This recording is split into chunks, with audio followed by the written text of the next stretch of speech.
Salutations and hello. We are back Hello. on the Science Nights. I'm Josh. I'm Adam. And we are joined today by Miles Greb. Thanks for having me, guys. What's up, sir? I met Miles back with Comics Brew. We did some interviews for his comics after the Gold Rush and Clovis.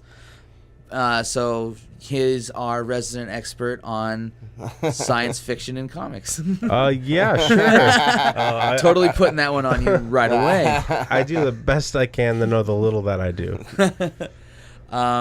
But today we want to discuss science in fiction. Not just science fiction, but science in general across all types of fiction. Today's culture is very much centered around what's new and hip, and not just what's new and hip, but also what the media is feeding, and comic books are one of those mediums. So we want to discuss today the role of science as it pertains to fiction. So first of all, why don't you tell me a little bit about yourself? Sure. So, my name's Miles Greb, and I live up here in Seattle. I'm a local comic writer, and I was the organizer for the March for Science in Seattle and Nice. and nationally as well.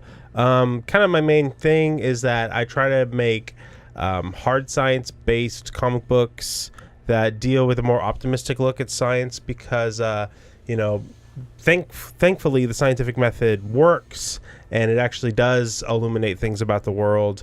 And with that information, we've made the world a better place. And I think, unfortunately, science is often seen as a scary and unpredictable kind of. It's too high level for me, or something like that. Sure, sometimes. it's almost like serpentine sometimes. Like it's sneaky and it's dastardly. It's dangerous. It comes up and bites you, right? I mean, that's Mary Shelley invented science fiction. She did a wonderful job, but the problem was its foundation was, the doctor. A little bit of a horror. Yeah, the doctor plays God and it goes wrong. And you see that in Jurassic Park or most zombie movies. And it's true that the findings of science can be dangerous. You can see that in Fukushima, obviously. Yeah. However, you can see what plastics or pharmaceuticals have done for the world. Billions of lives have been saved. The Green Revolution saved literally 1 billion lives thanks to advancements in agriculture. And so, for every example you can point to where there was a negative, you can just find this overwhelming, crushing amount of positive examples. And so I think it's really unfortunate that we focus on the dreariness and not what's uplifting about science. So that's currently kind of the trend in a lot of fiction, right? Mm-hmm. I mean, you can name any number of future-looking fiction stories from Universal Soldier all the way through Time Cop and everything in between. Don't think I've seen Time Cop. Jean-Claude Van Damme, he goes through the back in time into the I know future. Bloodsport. That's a good one. Yeah. It's just bleak, right? It's bleak. We're always it's never a good thing, and there's only one difference in there, and that's Star Trek. Yeah, that's the one example. It's the right? one example where society actually progresses further. We lose money. We don't have a economy anymore. We all have, and we all do what we love and prosper. Yeah, they're a communist secular society. Sure. Yeah. I never actually put a name on it. Sure. I mean, you could call them some other kind of different paradigm, but they don't have money and everything is ran by the state. Oh, yeah, sure. So and there's no God. Yeah, well, So it's like there's that. no major religion. It's actually like that in all things, just some people don't realize it. So I guess why do you think the state of fiction is as it is? I think a lot of it was the Cold War. Oh, yeah, that's a pretty bleak time. I think another part of it is that the last time science fiction was kind of more utopian and forward-facing, it was also extremely white and male-centric and kind of colonialistic. It was about people going out into space and colonizing, but those people were really just one kind of people. So I think that left a lot of people behind. And then you have the Cold War and different cultural changes in America that were kind of dreary, and so you kind of lost that tradition. And unfortunately, it was never picked up again. And so I think that we need to work hard to do that now, and do that with more different kinds of stories and more different kinds of people.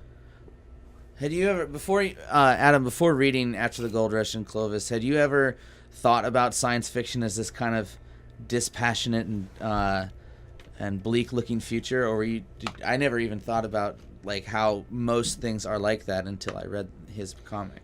I've thought about it before, I guess, because there's, like you were saying before, there's lots of dystopian type future stories and stuff like that. We Maze always Runner expect AI to take over when AI is really just going to help us out. Sure. You know? Yeah, I don't know.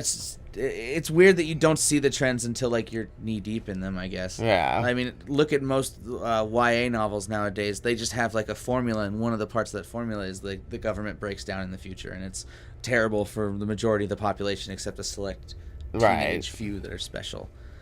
The chosen kids. Yeah. So was you saying that your need or drive to put some more optimism into it, is that where After the Gold Rush came from? Yeah, so for people that don't know my story After the Gold Rush, you know, it's kind of my counterweight to this kind of dross that's in science fiction. It tells the story of Scout, the last scientist. She was born on Titan, which is one of the satellites of Saturn.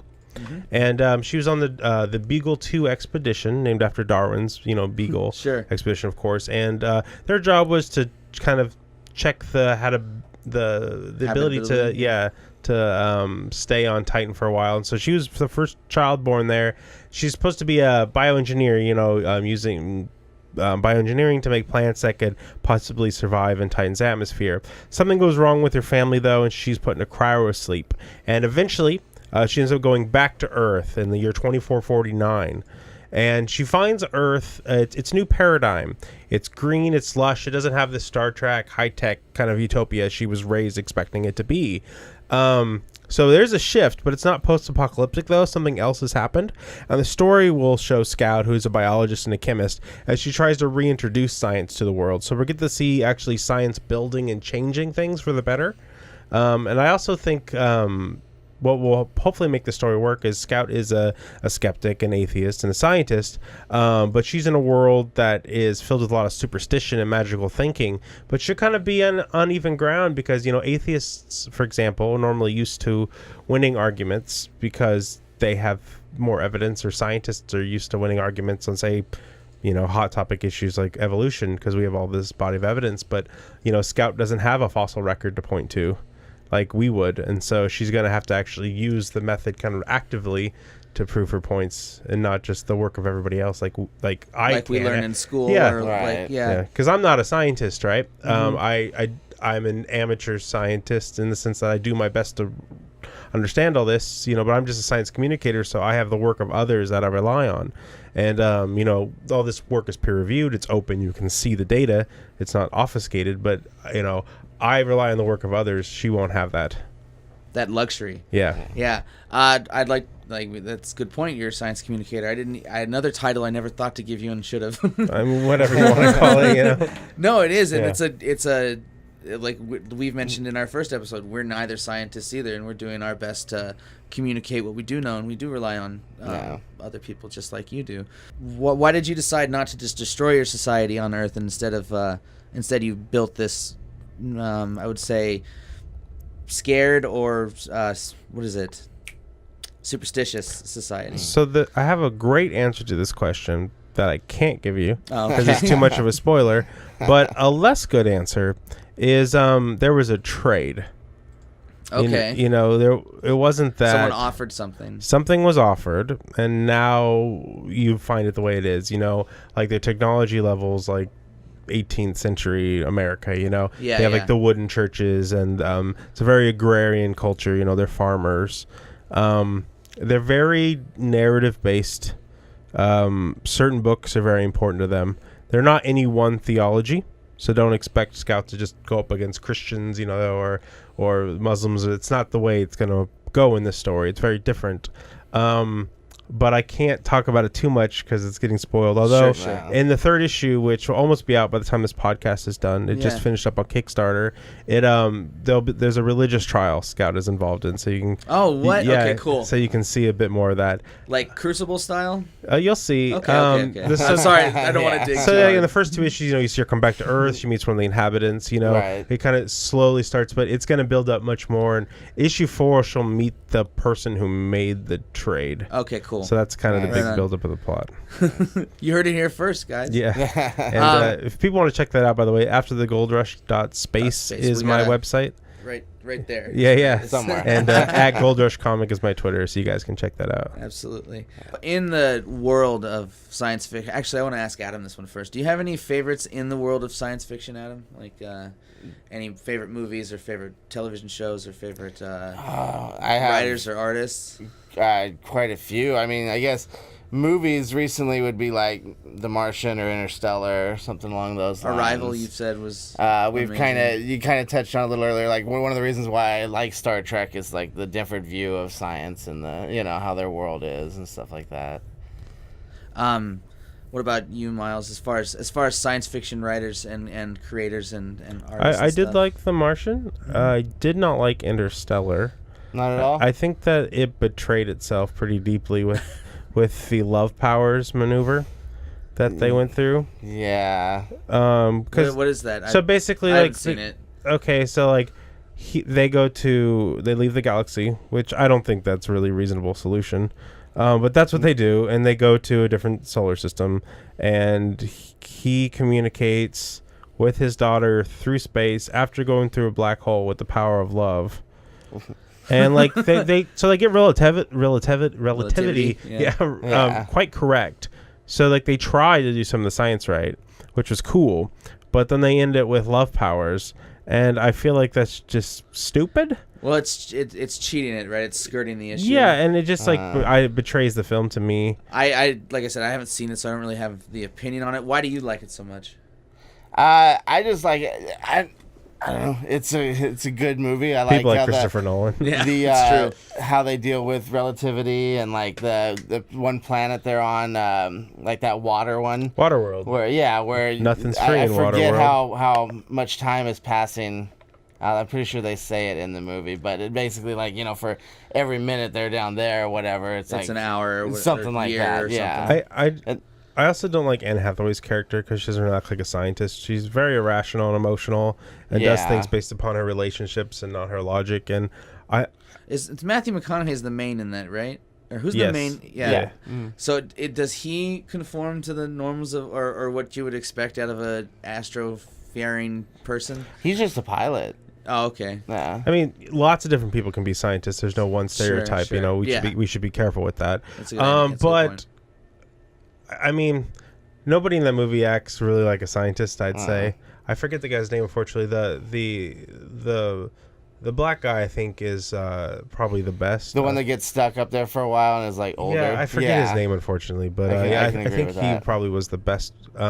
Also, they're just ridiculous things. Like they land on the water planet and the wave starts coming, and they just like take forever to leave and get their shit ready, and it's just extra drama for no reason. Yeah. And I also don't buy the premise of the film that so basically they're growing pretty much just corn. On Yeah, Earth? and they can't grow much else, But and so they keep growing corn. I mean, the movie never really brings up bioengineering in a relevant way as a solution to that. And I also don't buy that there's not any kind of biosphere or on-Earth solution that's going to be easier than going interstellar. Yeah. Because for I mean, sure. so regardless of how difficult it may be to cultivate on Earth, right? And it could become quite bad, especially with climate change, etc. You still have proper gravity that we evolved into. You do have an atmosphere, even if it weakens. You have less radiation. You have moderate temperatures, even if they suck. Yeah. And you're a good place away from the sun. You have a cycle that your body knows. Do you still have liquid water? I mean, yeah, and so I mean, like all these things are massive advantages that you're not likely to get on another planet. And the let's just jump to another planet real quick plan seems ridiculous to me. So is that a problem with modern science fiction? Is that like they claim to be scientific, but they don't actually take the bigger picture look at it? I think it's totally okay to have kind of an outlandish things in your story, sure, of right? course, yeah. It's not bad. It's just that I think you can tell stories with actual science and have them be just as good. And it's totally fine to have a mix of that. You know, it's okay to have... Well, The Martian was a good example, right? Yeah, The Martian's pretty good. You know, there's things here or there, but like the dust storm, it would never have actually. Yeah, the dust storm's bullshit. Yeah. Or in the movie, the Iron Man joke, like Sure. that's part's bullshit. Sure. That's on the book, but that's fine though, right? That's a science-based film. It is, and it has a good story, right? People enjoyed it. Not everything needs to be like Independence Day or not Independence Day. We can have a mix between The Martian and Independence Day. That's fine. My point is just that we pretty much just have either aliens blow shit up or somebody in bioengineering screws something up and kills everybody.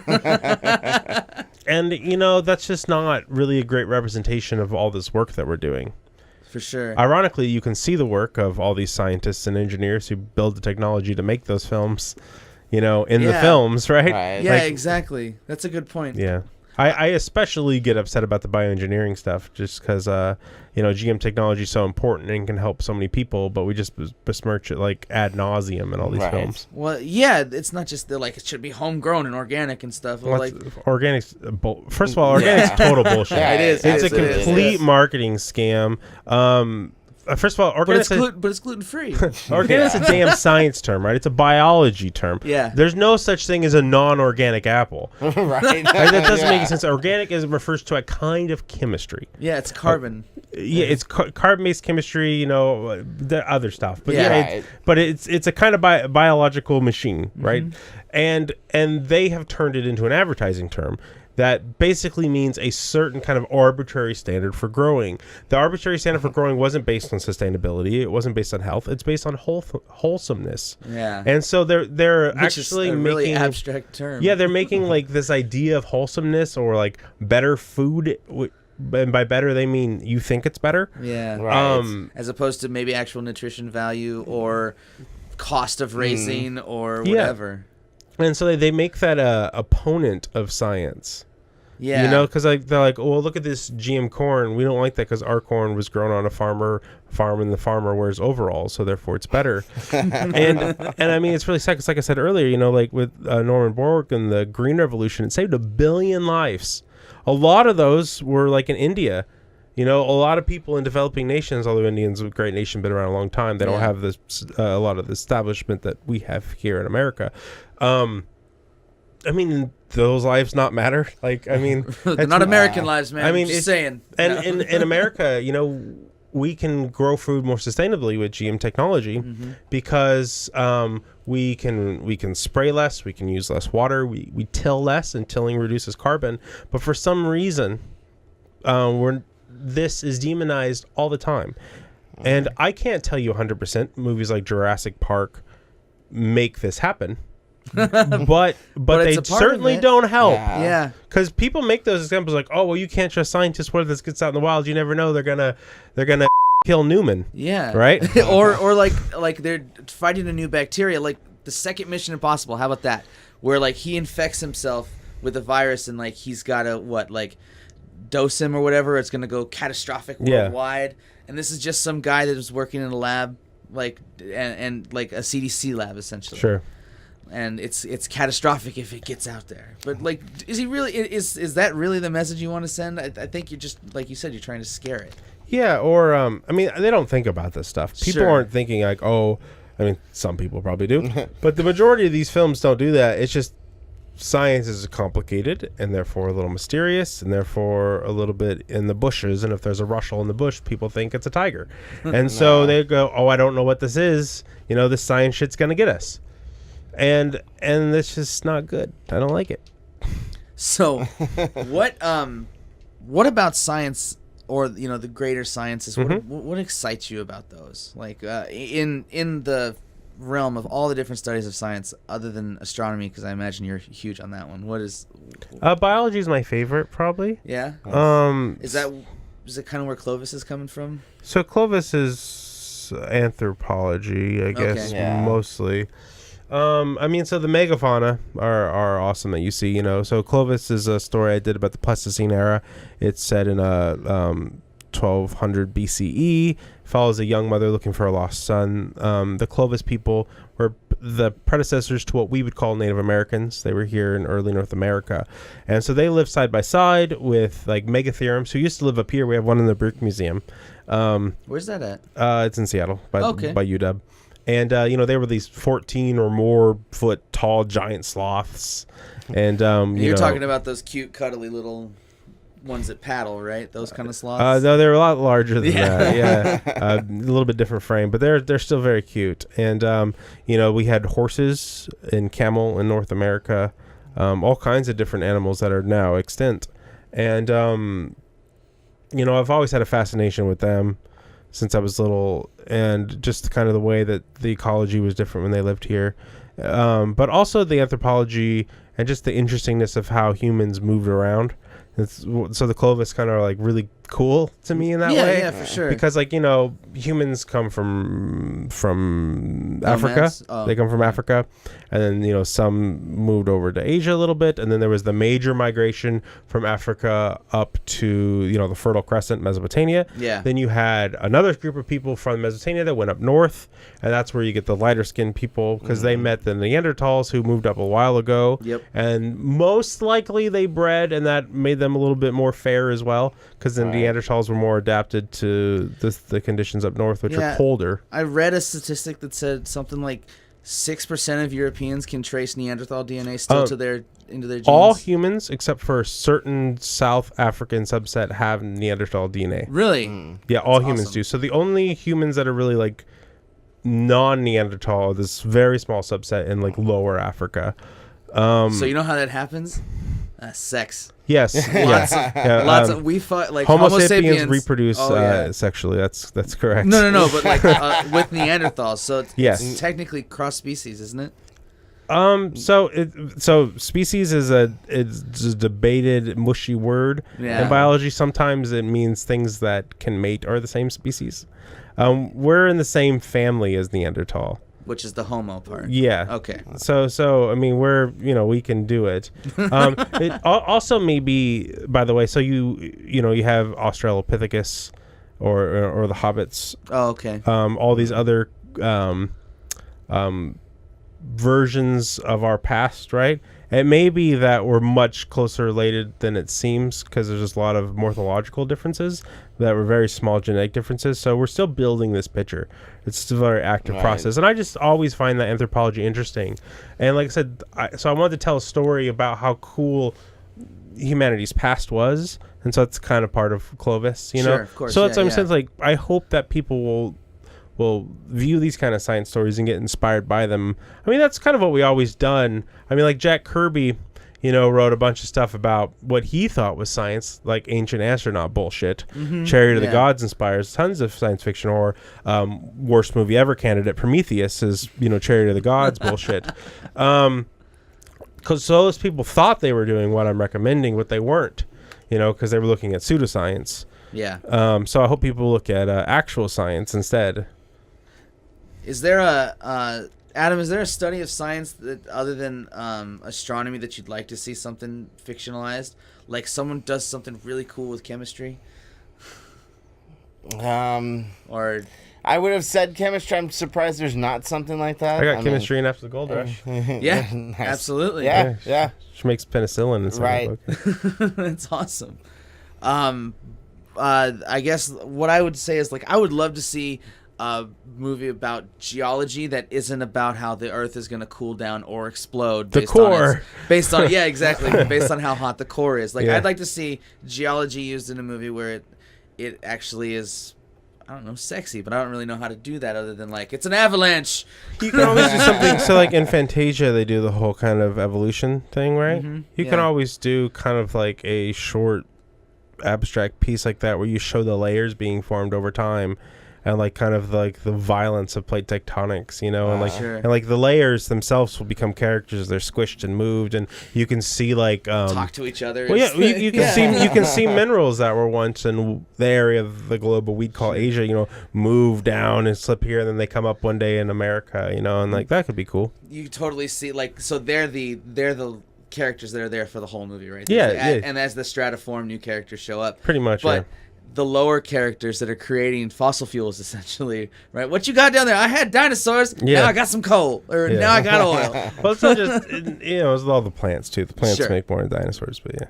Well, you know, Yeah, I was yeah, kidding. I got you though. Damn it! I'm sorry. Often wrong. Popular misconception. Often wrong. Yeah. Really? Yeah. I mean, dinosaurs do make oil, There's just kind way of, more but plants. there's way more biomass for plants. Like, not even Gotcha. close. So we're pretty much, it's extinct flora, not fauna, that we're burning. One of the things I love not only about doing science nights, but also hanging out with Miles is I never not learn something. I'm sorry. no. I always learn great, something yeah. new, and I'm usually wrong, and that's fine. That's the point. I'm of wrong science, a lot right? too when I hang out with science people. They correct me, and then I'm passing it on, you know. So. I appreciate it. See, it comes down. Like Yeah. eventually, we'll be Yeah. at your level, and Yeah. then we'll all be kismet.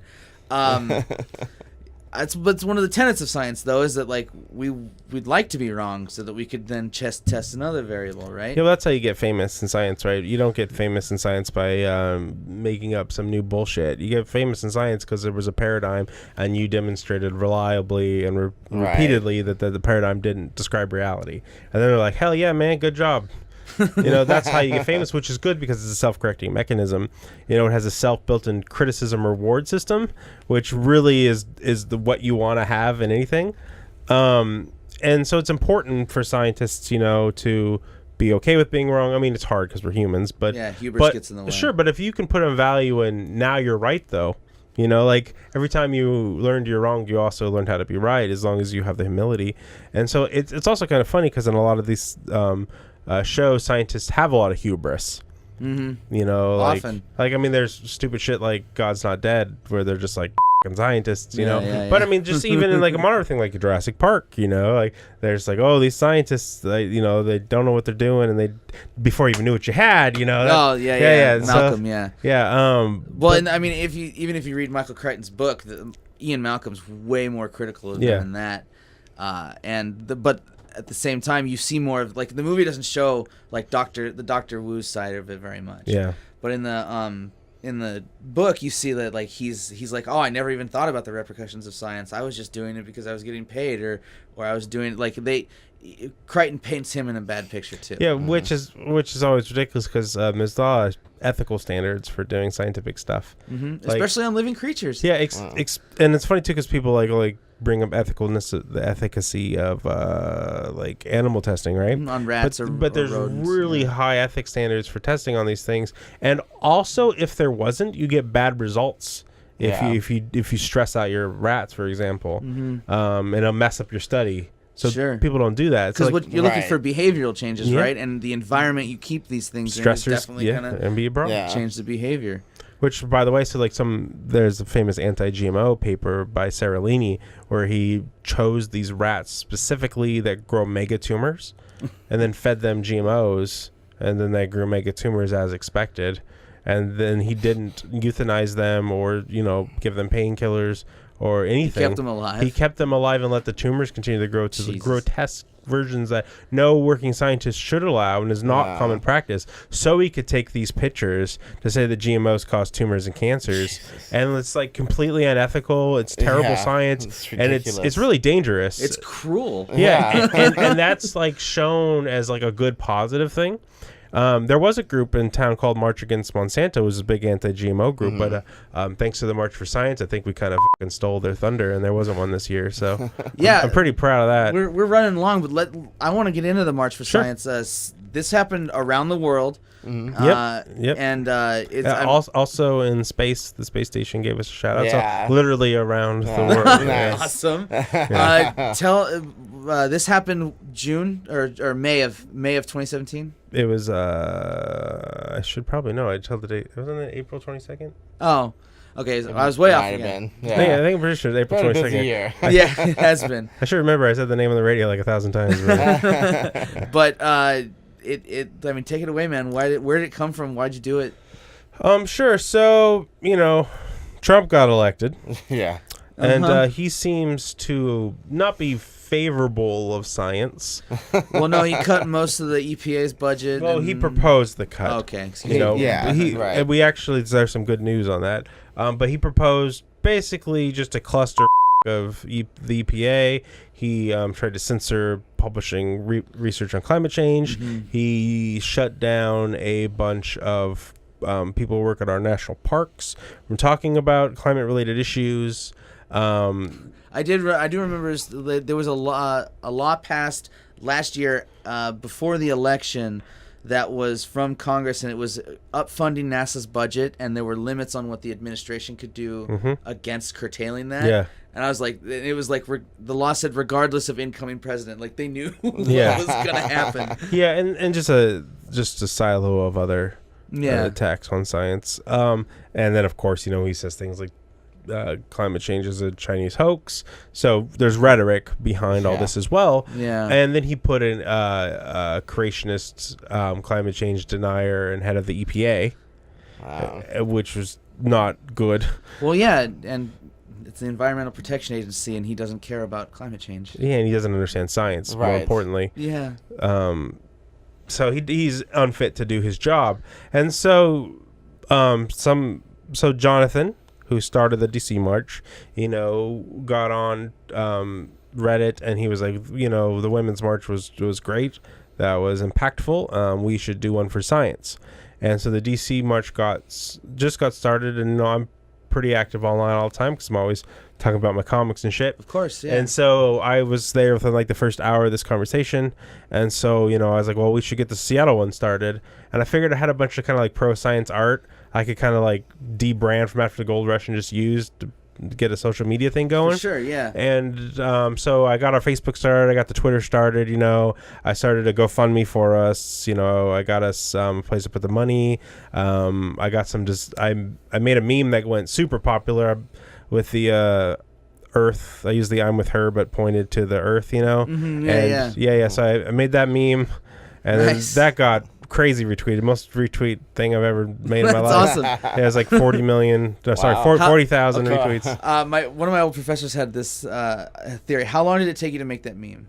I don't know, like a minute. Yeah, right. So like he'd do this about journalism. He's like, I would spend weeks on a story for journalism and write like the best thing I've ever written, and I'd get like 1 or 2 responses. But then you do something stupid and quick, and it's like blows up. Well, that's why you. By the way, talking about science, you should read The Selfish Gene because you'll understand that there's like a real. It's mimetics, right? It's more selected for. It's a simpler organism. It replicates way faster. Okay. That's why like larger organisms like a megafauna, like I talked about it earlier, won't have many children. It replicates really slow, right? But like bacteria or something smaller that's simple replicates really fast. Sure. It's the same principle applies with this kind of ideas that works in biology. But anyway, so we got started, and then I was looking for some people as the Facebook group was growing, that I thought would be really good leaders. A couple of people reached out to me, and we got them in positions. One of them had resigned after some things. They were also a creationist. So, we had we had some people that weren't the best, but like Teresa Swanson, for example, who was the major co-organizer with me. She was wonderful and really helped with everything. And we made some shirts. I have one with Australopithecus on it. We have like Adam and a whole bunch of shirts, and sold thousands of those. So that was really cool. And we got a bunch of people to come to the actual march itself. The governor was there. This fellow who just resigned angrily from the EPA was there. A bunch of local scientists, and we had different students to come and talk to about their experience. And I think so. The march, it wasn't so much a protest, but a celebration. Of course, obviously, it was a celebration in spite of actions that we were against. But, we weren't just there to be against something. We were there to be for something. Yeah, because science is supposed to be a collective human process that should be for everyone. And so we wanted to show that everybody was out there to protect it and defend it. And that it's ridiculous that it would be partisan. I mean, what to do with scientific information could be reasonably partisan. To say, some people think, well, the market will fix global warming. Some people say, no, you need invested federal plans to do it. Those are political arguments. Yeah. And we can have those arguments. if the greenhouse effect is a real thing, and if it is being increased by human activity, and if it is warming the globe, aren't political opinions. Those are scientific assessments that are demonstrated and replicated through the data that scientists all around the world of different other ideologies all agree with, because it's real. And things like that don't need to be debated. And I also thought it was important just to have a big public moment for science. When does that happen? Wow. Never. We don't do that. No, never. We have all these holidays and all these events, but it's never yay science, which is the method that gives us all this shit, and so. And especially for a lot of us, the luxury to enjoy that thing. I mean, think about the Star Trek thing in your hand, your phone. Mm-hmm. That's not available if not for the people that came before you making and doing science. And I also think having a big public conversation about science is a really great way to kind of connect us as people, because science is a methodology we discovered collectively, the Greek it was pieced together from. Well, I mean, the Greeks didn't discover science; they were philosophers, and they tried to figure out the world. The Romans didn't discover science; they developed that. And then you have the Islamic Golden Age. They developed replication as a method of, hey, if we do an experiment, we know something, we need to replicate it. There's no science without that, right? Most mathematics is from them too. Yeah, a lot of. I mean, without the algebra. Yeah, I mean, or our numerals are Arabic, right? So there's major advancements in the Middle East. India had major advancements in engineering as well. Then you go to China, created the first encyclopedia, started cataloging all this chemistry information that we had, and all these things as are shared through all these cultures and make the science that we have. I mean, and then you have, in Africa, northern Egypt, of course, was a champion of this stuff for a long time. Now, none of them had science. I'll say these were all proto-sciences. Science is much more modern. But this is the story of humans trying to figure out the noise of the universe for all these centuries. And it really, I think, binds us together and shows this universal way of figuring things out. And I think we need to celebrate that, because I think that's the best way to celebrate what it means to be human together.